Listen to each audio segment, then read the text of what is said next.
Je voudrais poser la première question, la question que beaucoup de personnes cherchent à savoir. Euh, Comment s'est passée votre intégration au Canada? Je vais commencer par Bertrand, de manière Bonjour tout globale. le monde. Bon, bonjour tout le monde. Moi, j'arrive au Canada le 29 septembre 2018. J'ai atterri chez un ami avec qui nous étions en Italie. Je dirais que mon intégration, j'ai commencé à le préparer bien avant. Je communiquais généralement avec mon ami et tout et tout. L'un des conseils qu'il m'avait donné, c'est de pouvoir déjà mettre de côté une certaine somme d'argent pour éviter d'arriver et faire des petits jobs. Bon, fait que bon, je travaillais, j'ai pu épargner. Et quand je suis arrivé chez lui, bon, la première des choses que j'ai fait, comme tout le monde, c'est d'abord de faire le cours de lancement d'entreprise. De faire le cours de lancement d'entreprise. Bon, par la suite, comme j'ai fait quelques entretiens parce qu'en Italie, je travaillais, j'ai une licence en économie et finance, mais je bossais beaucoup plus dans la logistique avec Procter & Gamble. Ce qui fait que, bon, une fois ici, j'ai voulu continuer dans le même secteur. J'ai fait des entretiens, mais j'ai été buté au niveau de l'anglais parce que la plupart des clients étaient américains.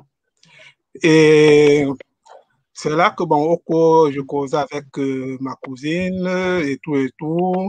Je lui faisais un peu comprendre mes projets. C'est là qu'elle m'a mis en contact avec Nathalie. Bonjour Nathalie. Bonjour Bertrand, ça va?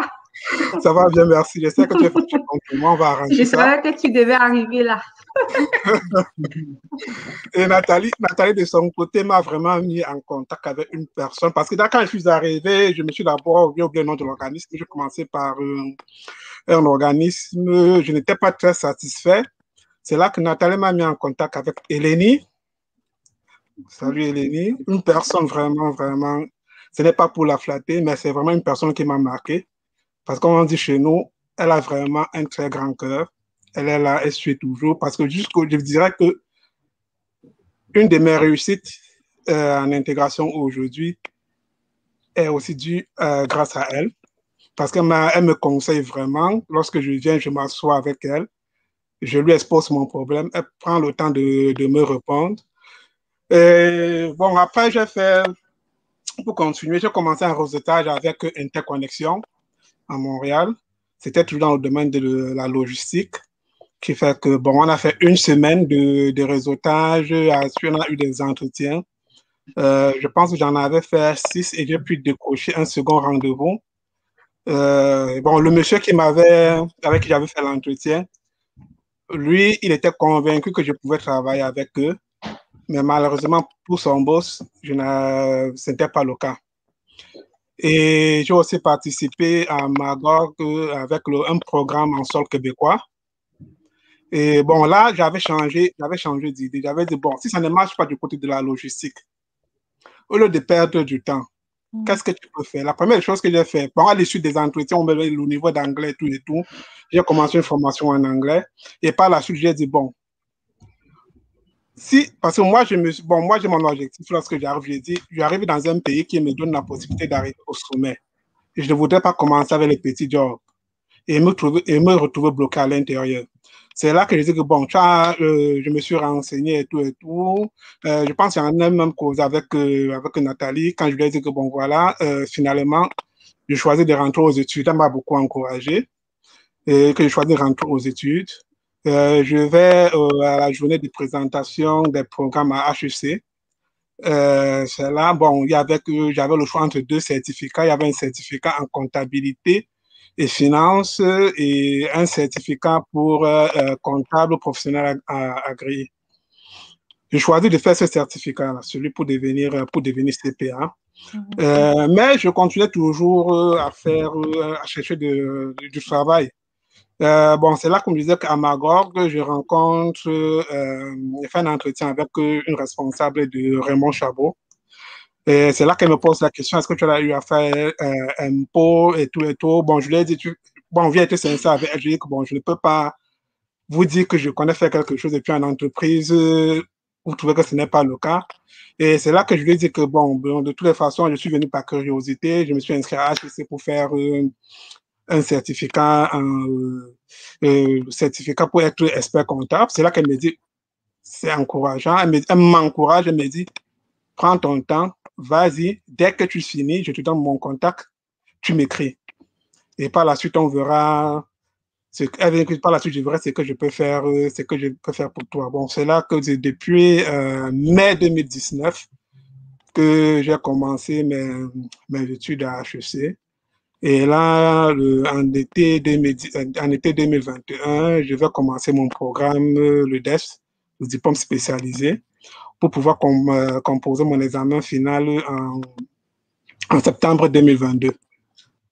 Et parallèlement, je suis en train de... Bon, le programme, le DES est en temps plein, mais parallèlement, je suis en train de chercher déjà des stages en entreprise pour pouvoir débuter une seule fois ayant fait mon examen. Voilà en quelque sorte comment se passe mon intégration ici au Canada.